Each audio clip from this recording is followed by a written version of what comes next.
implements and take pictures of them. And actually he got the permission, somehow or another, because he was associated with the World Archaeological Congress. It probably wouldn't look good for the university to deny a request from a scientist going to present a paper at a big archaeological congress. So actually they agreed, and he went, and here they are.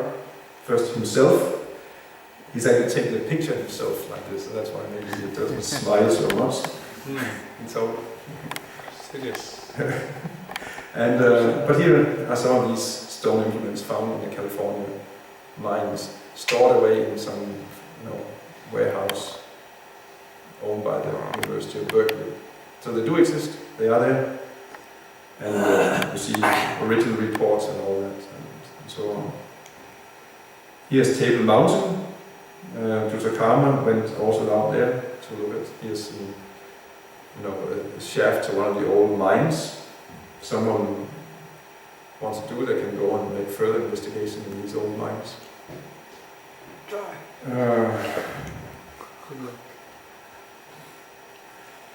Here is another example. There's a report from 1862 of a human skeleton found at 90 feet depth at Macon County, Illinois. It's a finding from a coal mine in 1862. A skeleton that was completely black, but when they sprayed it, it was white under. And coal mine like that, 200 to 300 million years old, something like that. Here's another report, Scientific American, 1852, tells about when a rock was being blasted in Dorchester, Massachusetts, and then because they were to build a house, they were blasting some rocks like that. And actually, after the blast, they came and they found clearly that had been encapsulated within the rock a beautiful metal vase that had fractured in two, which had some very exquisite carvings of a nature that they could, those investigators could not associate with any known culture on this planet. So that was blasted up from this rock, which is pre-Cambrian, and pre-Cambrian means it's something at least 600 million years old. How many? 600 million years old. Yeah, and that's reported in Scientific American in 1852. That's not British? No. 52, isn't that before there was a camera invented? Right? Oh, isn't it? So, and actually, I mean, and these are just some samples of what's in the Forbidden Archaeology. To get a real idea of the extensive material, you have to read the book yourself. It's here we look at 20 cases. There's like 150 cases like that in the Forbidden Archaeology, discussed in many detail. So that when we actually look at the complete picture that emerges, it's a completely different picture from the standard picture of human evolution normally presented in the textbooks. As you see here, there is in fact evidence, physical evidence, which can be followed and traced practically as far back as you can trace life on this planet. That's the actual conclusion.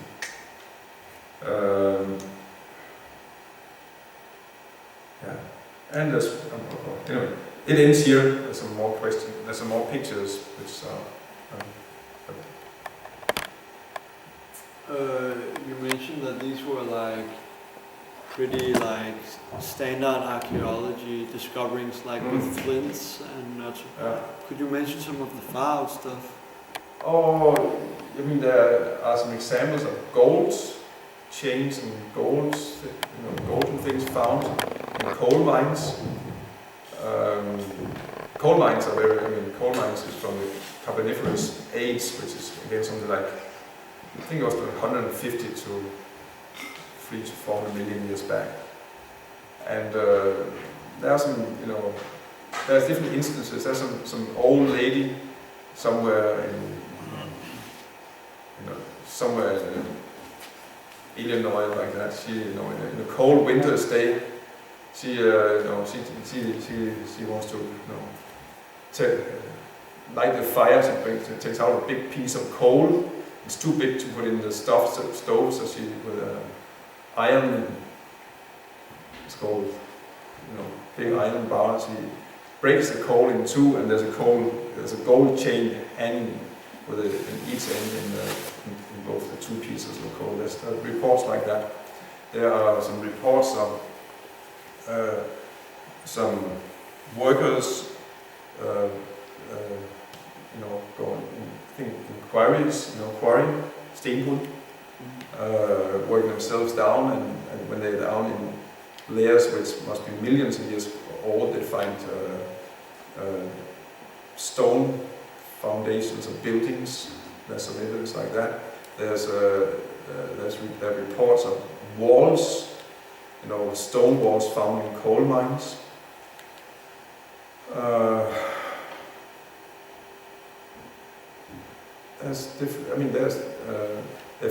One of the most far out are some metal balls found, or round balls found in South Africa in some mines there, which are about 2.3 billion years old, which apparently cannot just arise by any natural process.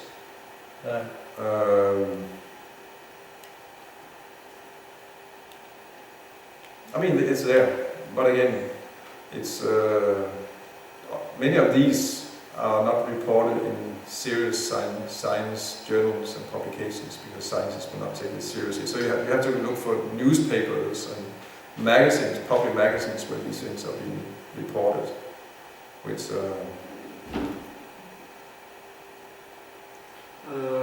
I heard you talking once about huge human skeleton that was found, which supported the Vedic idea that people in previous ages were much like. That's probably a fraud. I think that's. I've seen that also. It's that. If you're talking about the same, it's a Photoshop fraud.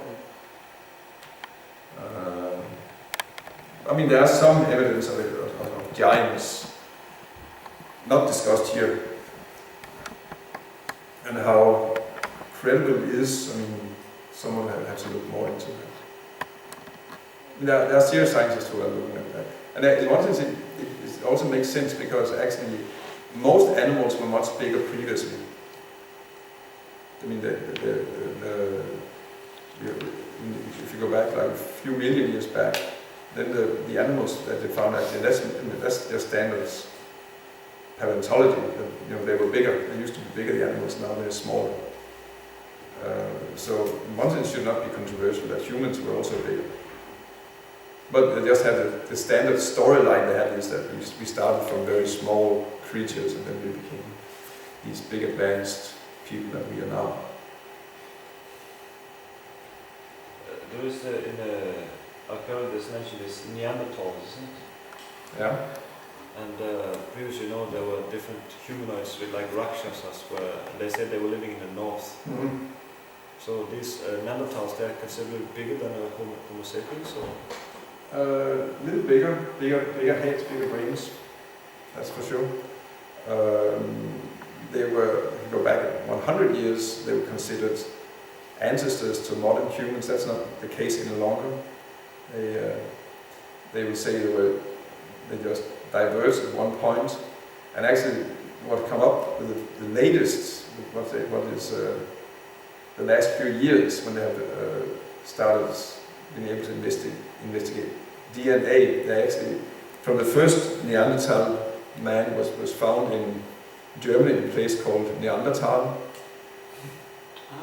Curious enough, in some cave in Neanderthal, that was where they found the first specimen. And actually they extracted the DNA from him, from the first, actually able to get the complete DNA out of him. If it was a him, I think it was a him.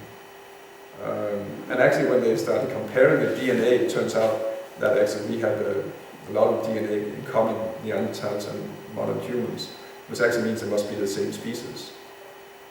If we can interbreed, that would be the same species, so it's not two different human species. And I'd say, again, what you read in textbooks, secondary literature is one thing. We probably still read stories about Neanderthal and they were primitive like that. But where anthropology is right now is that it was more or less the same species. And they found also, just a couple of years ago in Siberia, more evidence of a human species, which is again 600,000–700,000 years old. And their DNA also, we also have some of their DNA in common, so we can also have been able to interbreed with them. So that's some of the latest evidence that come up in the last couple of years, stuff like that. But this idea about Neanderthals being like primitive, like practically like monkey-like or like that, if you have someone have this idea, it's just pure fantasy. Neanderthals were somewhat bigger than we are, bigger brains, and they had culture, and they were advanced people. Like how much bigger, like double size? No, just a little bit. This is slightly larger. Yeah. And there's many theories about them. Some would say they have bigger heads because it might have been their jaws. Bigger jaws. Jaws. No, I'm not sure. Or brains, bigger heads, which could be because of D vitamin deficiency. Some have that theory because they were living out practically in the ice age still, and with lots of clouds and very little sun. I mean, that's just theories like that, but they were. I mean, as far as I know, anthropologists nowadays really consider them ancestors to modern humans as such. I think the general idea, which has become more and more accepted, is that they were simply just different species. Not species, different races of the same species. Yeah. So there's not any room for speculating that they were Rakshasas or something like that? Yeah, there's plenty of room. In terms of, I don't know, in terms of the ecological evidence, we just stick to this. And the point is, there is plenty of evidence that there were humans millions and millions of years ago, as we find described in the Vedic text, Vedic literatures. That's the main point of this whole exercise of archaeology.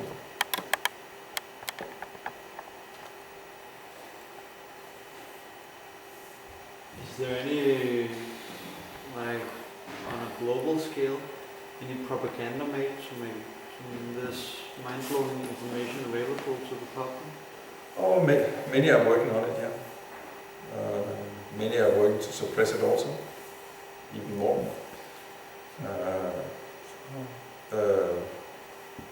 But in one sense, it's one individual here and a few individuals there, and it's Drusakarma is very much working on his own. Sabapuda doesn't live anymore, and Drusakarma is still very active, but more like a one man with a number of sympathizers and supporters like that, but still like a one man.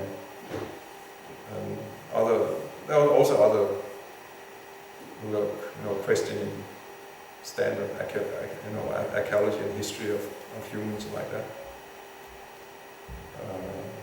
There's a general opinion that it comes from that. There's also much weakening amongst the general public. Yeah. So, I mean, in some circles it is, and Tilles vi ringer til mig, står der. Nej, det er til Tanjas telefon.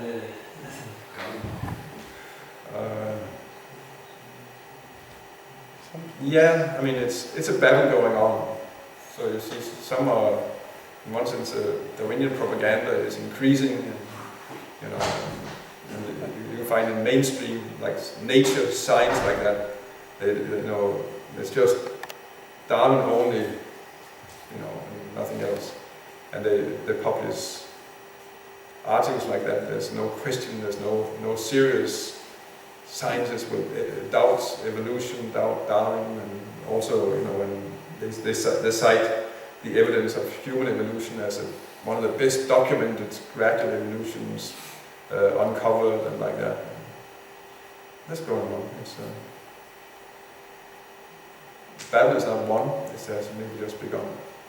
Yes. And a warning is still, if you get too involved with this, you can be completely marginalized and you lose all respectability in society. So if that matters to you, then don't get involved.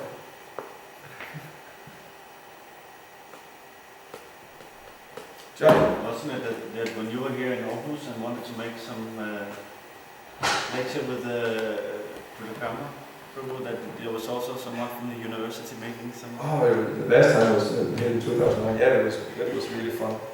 It was, we invited Lalitanatha particularly because it was Darwin's 200 years birthday, and 150 years publication year for his Origin of Species. And in particular that week when the university had a big Darwin celebration, then we had a lecture by Lalitanatha, and we put posters up all over the university of, something about doubts about Darwin and like that. And the result, the archaeologists and the biologists, they were so much up in, they were complete up in the, in Flint. And they were, and we had, and then the one local paper, Aarhus Stiftelsen, came and made a big interview with Lalitanatha, 2 pages like that, and about the headline was, "Er denne mand farlig? Is this man dangerous?" And then they were interviewing him, and then they also had some of the university people, up there, people like that, and They wanted to cancel it? no, they couldn't cancel it because we had rented the place. It's a place that everyone could rent. So actually, for 2 nights, we had lectures there, and they were just packed. It was such, it was a huge success. It was just packed because, of course, we got so much free advertisement, and he gave a really excellent presentation, and everyone, most were really impressed. There were some skeptics also who came. Most of those who criticized him didn't come, and they didn't know him. They had read his book. They had not anything. They just criticized, and they didn't show up. But some of the top scientists, they showed up, and they were, okay, this is solid. Hey. This is a serious man we're dealing with. There was one afterwards on the website of this newspaper, there was debate, and so, when some were just criticizing, but there's one astronomer from the university, he actually wrote that I bet that none of these people ever even got up from their armchairs to go and look and hear this, but I actually went there. I went and I heard it, and it's true. This man is not a He's not a cheater. He's not a he's actually, if he's correct, then he might be the new Galileo, he said. So, Yes. So, but again, it's then it disappears again.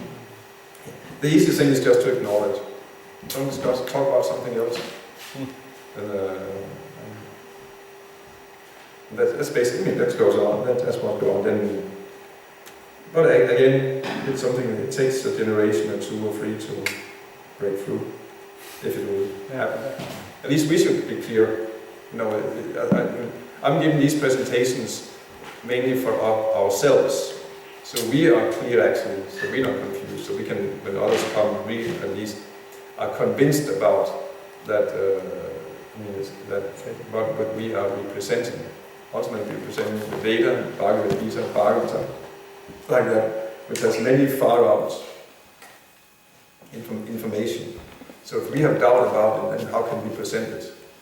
So, and therefore I'm giving these presentations so we can see actually that the stories we are told, the standard, atheistic, materialistic, secular,